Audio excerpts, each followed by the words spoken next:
Good evening. The makers of the new Rinso bring you the Amos and Andy Show with their guest tonight, the star of stage and screen, Mr. Walter Houston.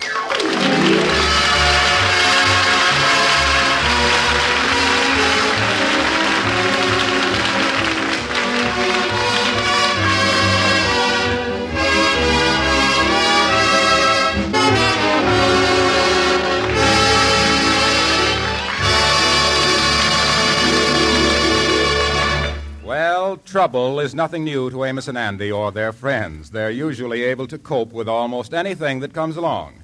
However, today, George Stevens, the kingfish, seems to have run into a little extra trouble, which appears to be more than he can handle. Right now, he is in the office at the Lodge Hall trying to explain it to Amos and Andy. No, boys, I tell you, I don't want to sit down. I'm too nervous. Yeah, you sure is trembling, all right. Take it easy, Kingfish. I can't, boys. I jammed up. I really in a mess. Oh, I tell you, I'm being sued.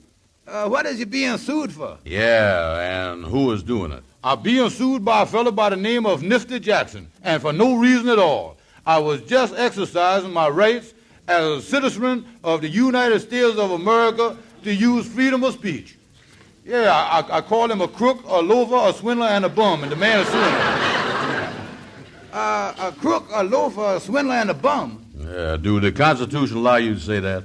Well, there's freedom of speech, there's 4 freedoms and all that stuff. Yeah, I only called him 4. Yeah, that's right. Yeah, if I'd have called him a thief on top of that, that made 5 freedoms, then the man got a case against me, you see. Oh, that was a dangerous thing to do. When did you do it? Here's the whole story. A few weeks ago, I wrote this fellow Nifty Jackson a letter.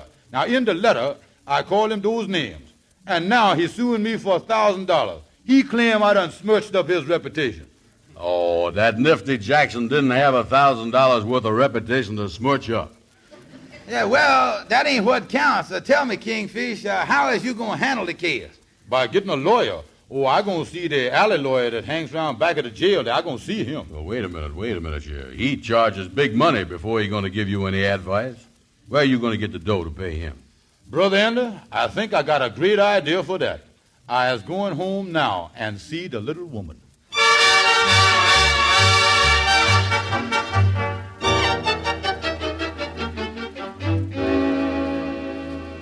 Honey, your engagement ring don't sparkle like it oughta.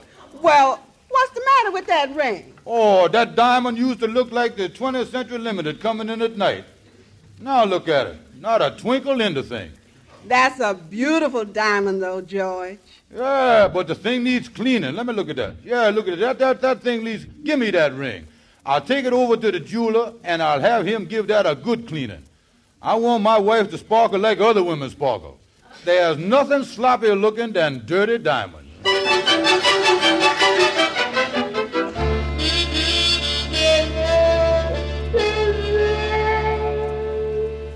Now, look here, Honest Joe. You ought to give me more than $15 on that stone. That's the top price, Kingfish. You see, the way we figures is on the color of 'em. Blue white stones is worth the most. The plain white ones is fair. And the yellow ones ain't so good. Yellow bad, huh? What color would you say this one is? Well, Kingfish, in the trade, this is what we call a jaundice diamond. Yellow, huh? Yellow and cloudy. Even a yellow diamond, you're supposed to see the daylight through it. Fact is, Kingfish, looking at this again, I see it's muddy, too. Oh, give me the $15. Just give me the $15. That's enough there. Now, look here. Here what I want you to do on top of that. You take the stone out of the ring. Now, here is a rhinestone that I got at the 5 and 10 cent store. Put this in place of it, and I'll take it home to the little woman and put it back where it was. Oh, all right. I'll make the switch for you. Tell me this. You think that my wife will notice the difference? Well, if she does, it's only because the rhinestone looks better than the diamond.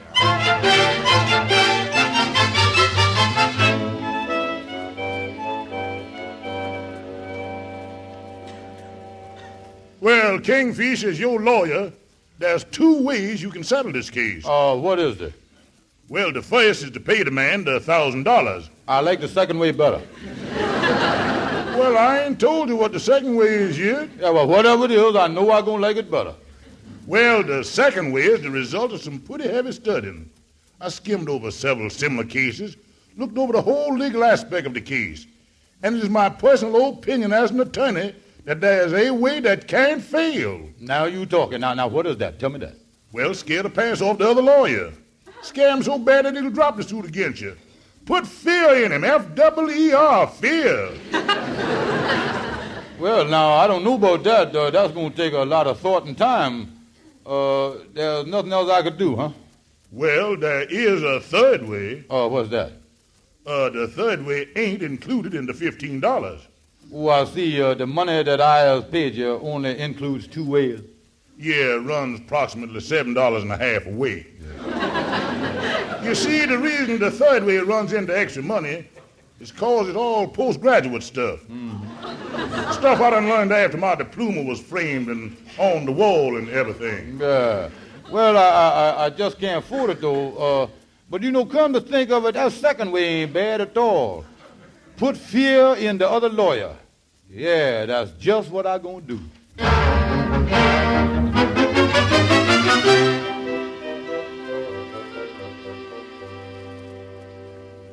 What took you so long, Kingfish? Well, after I went over to the pawn shop, I had to sneak back into my house without my wife seeing me and put the phony ring back in the jewel box where she keep it. And then I went to see the alley lawyer, you see. Oh, yeah. Well, what did the alley lawyer tell you? Yeah, well, my alley lawyer told me to put fear in the man. Fear? Yeah, people is more scared of fear than anything. Yeah. Well, how is you going to do it? Now, look here. When I meet Snifty Jackson's lawyer, I am supposed to make him think that I is tough. A cold-blooded, mean, tough guy. I am supposed to make him think that if they don't drop that case against me, I'm liable to beat them both up. When do you start this one-man reign of terror? I start raining right away. It just happens, Andy, that Nifty Jackson's lawyer, a man by the name of Mr. Nelson, called me up, and he wants to meet me at 4 o'clock this afternoon to see if I won't settle. That is when I'm going to show him how tough I is. Yeah, well, how can you make a man scared of you? Oh, it's going to be a cinch, Andy. I tell you what I'm going to do. Oh, wait a minute. Here's my man now. Come in here, Lightning. What did you want to see me about, Brother Kingfish? Lightning, for certain reasons, I want to be a tough guy. I want you to find me a man that will let me punch him in the nose, and I'll give him $2 for it. I'll let you punch me in the nose for $2. No, Lightning, I got to leave friendship out of this. Get me a total stranger, a nice-sized fella. Can you do it? Yes, sir. Now, good. Now, here's what I want you to do. Lightning, you know where Sam's lunchroom is? Yes, sir. I'll be there at 4:30 on the dot. Me, Andy, and a lawyer. Yes, sir. Now, we'll sit down so there'll be an empty stool next to me. Tell the man to sit down next to me on the empty stool and order a hamburger and have him say, with pickles, onions, and mustard. I'll know it's him when I hear them words, and I'll pick a fight with him, and I'll punch him in the nose. Yes, sir. I'll get busy on it right now, and I'll have the man at the lunchroom at 4:30 sharp. Okay, Lightning. Well, I sure hope everything work out all right, Kingfish. Oh, it can't miss, Brother Andy. The whole idea is foolproof. Punching the guy in the nose, scaring the pants off the other lawyer, hocking my wife's diamond. Why, Andy, within a year, I'll bet they'll be teaching this stuff in every law school in the country.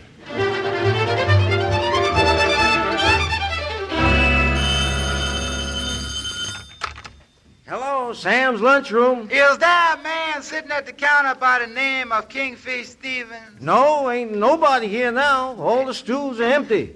Yes, sir. Well, I was supposed to have a man there for him at 4:30 sharp, but I couldn't find one for him today. But I'm sure I'll have one there for him tomorrow. Well, I tell you what I'll do. I'll call up the Kingfish in about 5 minutes. Okay. Go right on in, Mr. Nelson, right on in there. Well, I don't know why we're going into this lunchroom. I don't want anything to eat. It won't take long. I'll sit on the end stool here, Kingfish. Mr. Nelson, you sit next to me, and Kingfish, you sit down there. Could we have 2 hamburgers, Sam? Okay. Excuse me, I'll lean down here and tie my shoe. Mr. Nelson, this Kingfish is a tough guy. Anybody makes him mad or cross him, he's a fighter from the word go. Yeah, what are you fellows talking about? Just feeling my muscle in my right arm here. Got to have the sleeve made bigger. Uh-oh. Here we go. Look at that. There's a fellow sitting next to Kingfish. What do you have? One hamburger, please. One hamburger. Oh, put some pickle and onions and mustard on it for me, will you? Well, Andy, we're right on schedule. Here I go. Say, Bud, will you pass me that salt up here in front of us? Sure. Here you are. Pass the pepper, too. Okay, here it is. Pass the ketchup. Ketchup? I don't see any ketchup. Listen, I done took just about enough from you. Stand up. Watch this, Mr. Nelson. Watch. What's the matter? Put up your dukes. I'll show you what's the matter. Take this. Here.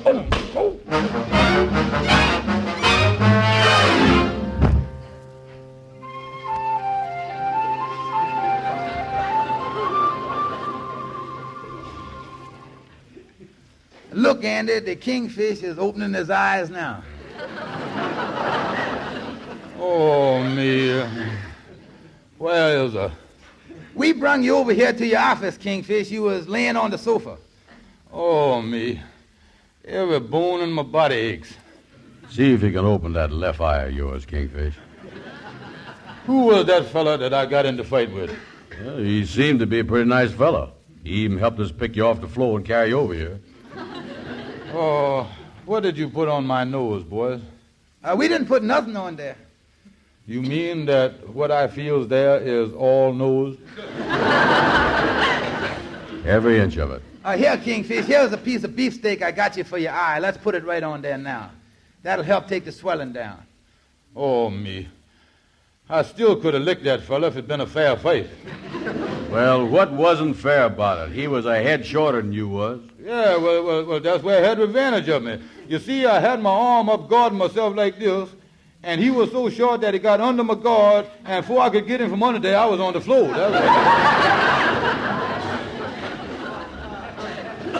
Well, Kingfish, that whole plan of yours was a flop.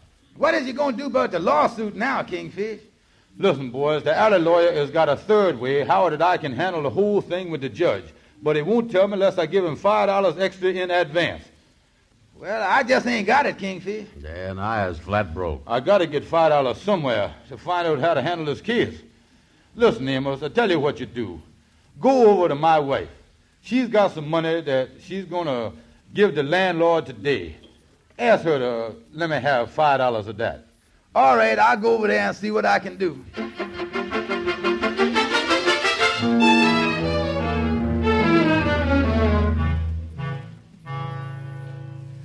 So you see, that's the whole story, Sapphire. The Kingfish needs the money to pay a lawyer.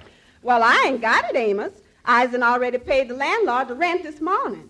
And another thing, I ain't seen the Kingfish. Where is he at? He didn't come home last night. Oh, he's all right. He was sort of stretched out on the sofa resting when I left him. He's been mixed up in a lot of things here lately. Well, is he well? Is he eating? Oh, yeah, he's eating all right. A fact is, the last time I seen him, he had his eye on a steak. Well, Amos, I'd like to give him the $5, but I just ain't got it. Wait a minute. I know what I'll do. Oh, is you got an idea? Amos, it's at a time like this that a wife has got to stick by her husband, no matter what the cost or the sacrifice is. I was going to raise the money for that lawyer. Oh, that's wonderful. How is you going to do it? I was going out and pawn my diamond engagement ring.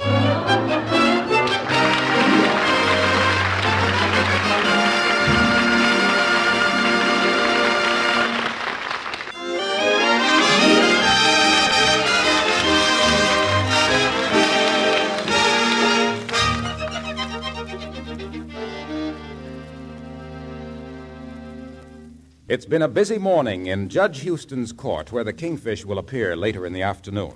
But right now, before the Kingfish's case comes up, the judge is concluding another case just prior to his noon recess. Motion for a new trial denied.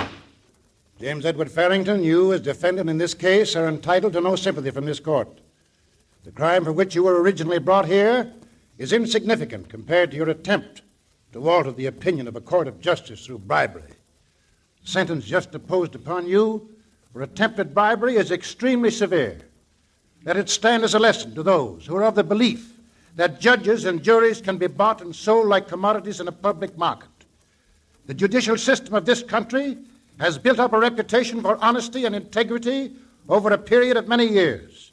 And as judge of this court, I am going to do everything in my power to do my part in preserving that reputation. Bailiff, take the prisoner away. There'll be a recess for lunch. Court will reconvene at 2:30. Are you going to lunch, Judge Houston? No, I'm just going to have a glass of milk. This last case has upset me somewhat. I have a little headache. I think I'll go over to the park and sit down on a bench and get a little fresh air. There's nothing that infuriates me like a man trying to bribe somebody.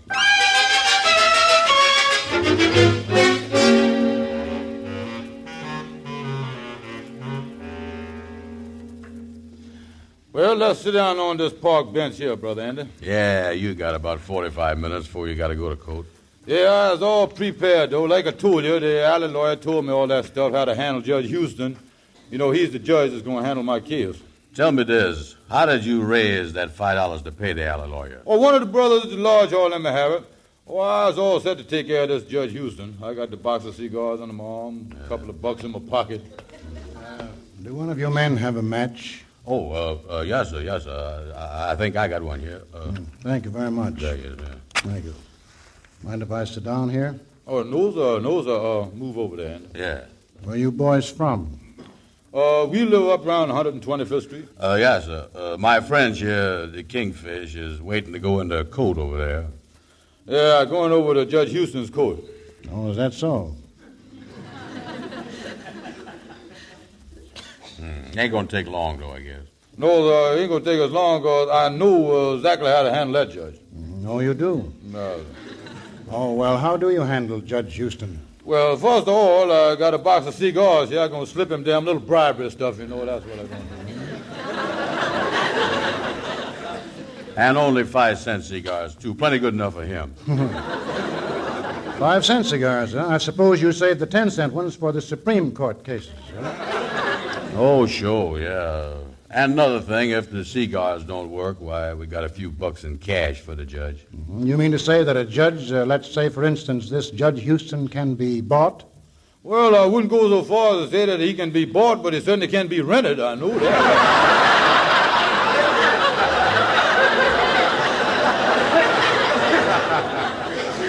Oh, yeah. These days you can get to them. Well, that's very, very interesting.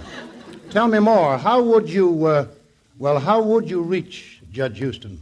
Oh, that ain't hard at all. Judge Houston reaches awful easy. Yeah, our lawyer told us all about how to handle it.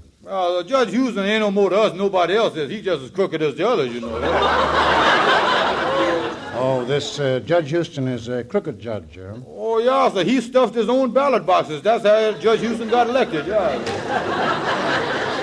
The man is crooked as a snake. You know, he wears one of them long black gowns in the court, they tell us. Somebody hand him a box of cigars, a couple pounds of steak, a few dollars. All I got to do is shove it under that gown. Ain't nobody going to see it. I see.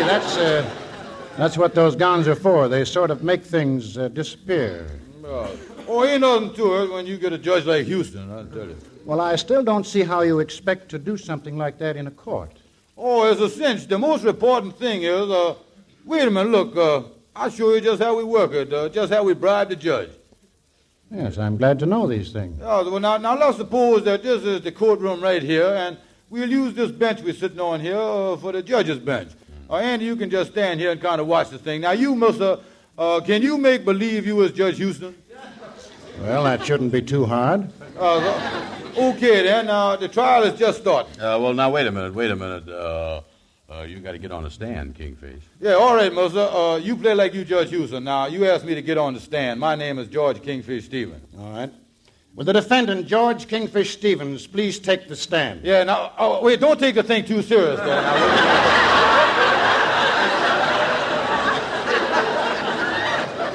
Yeah. After all, we just talking the thing over here, mister. Now, I was in the chair on the witness stand. Now, I leans over to you and I say, hiya, Judge. Then I say to you, listen, Houston, old boy, Can I come behind the bench there and speak to you private, confidential, and under your hat? Now, as the judge, you say something back to me, you know. Anything you have to say to me, you can say it to this court. Yeah, oh, wait a minute, mister. You can't talk that way. Now, just a minute. Look here. You see, what I'm trying to do, I'm trying to show you something. Now, you were supposed to act like you was Judge Houston. I don't think you get the idea of what we're trying to do here. No, you don't get the idea, mister. So now, be more natural. Now, look, I'm going to say to you here now, I say, now, all right, now, I'm on the witness stand, and you sitting on the judge's bench. I say to you, I say, Judge, old boy,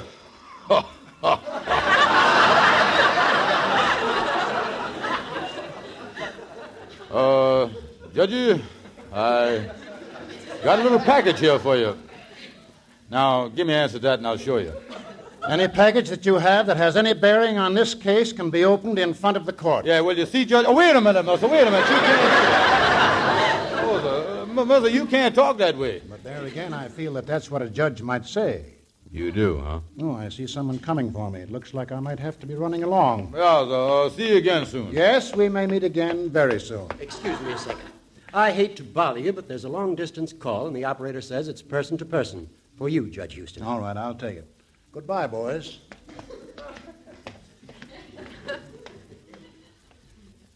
And,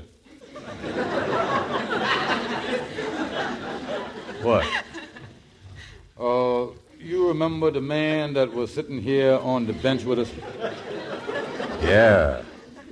Remember the man that walked up to him? Yeah, uh-huh. When he walked up to him, think now, Andy, did he call him... No, I ain't going to even ask you that because I know he ain't. Yeah, that'd be a 7 million to 1 shot. That's the biggest coincidence that ever happened in the world. Yeah. Now, look here, the man was sitting here. Right. Now, another man walked up to him. Ain't no question about that. You heard every word he said, didn't you? Yeah. When he walked up and told him about the long-distance telephone, did he call him something that started out with the letter H? Yeah. Now, listen, Andy. Think good. Pull all your brains together in one lump. I'm going to ask you something. Did he call him?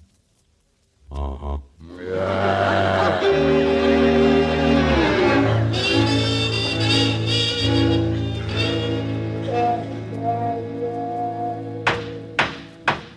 So I say, in the case of Nifty Jackson versus Kingfish Stevens, the plaintiff has shown no evidence of libel. A mere letter mailed in a sealed envelope to the plaintiff does not constitute libel in the eyes of the law. The case is dismissed. Before I adjourn court, I would like to say something purely for the benefit of the defendant. A black robe worn by a jurist is a symbol of justice. It is never worn to hide anything. Court adjourned. Andy, Brother Andy, where is you? Andy, come over here. Yeah. Oh, Andy, it's over, Brother Andy, it's over. Put it there. Yeah, and I'm going to tell you something, Kingfish. I want to tell you that Judge Houston's show was fair with you. Oh, I say it was fair, Andy. I ain't never been this scared before in my life. After what we done said to him in the park. Yeah. Oh, this has been a great lesson to me, Brother Andy. I ain't never going to do nothing again that will get me in trouble with the law.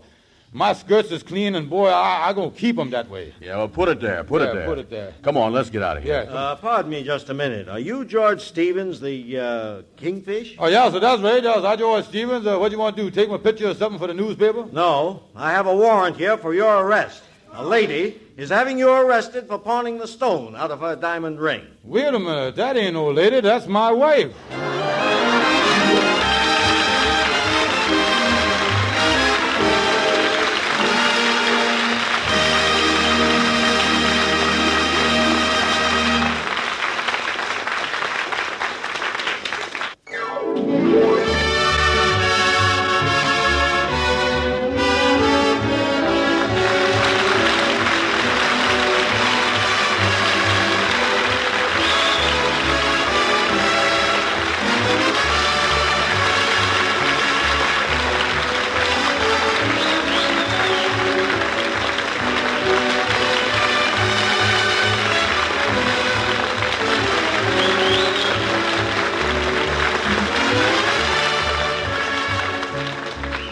Be sure to be with us again next Friday evening at this same time when the makers of Rinso again bring you the Amos and Andy Show, at which time Amos and Andy will have as their guest the fine picture actor Mr. Franklin Pangborn. Meantime, this is Harlow Wilcox speaking for all of us, thanking Walter Houston for appearing with us tonight, and bidding all of you a pleasant good night.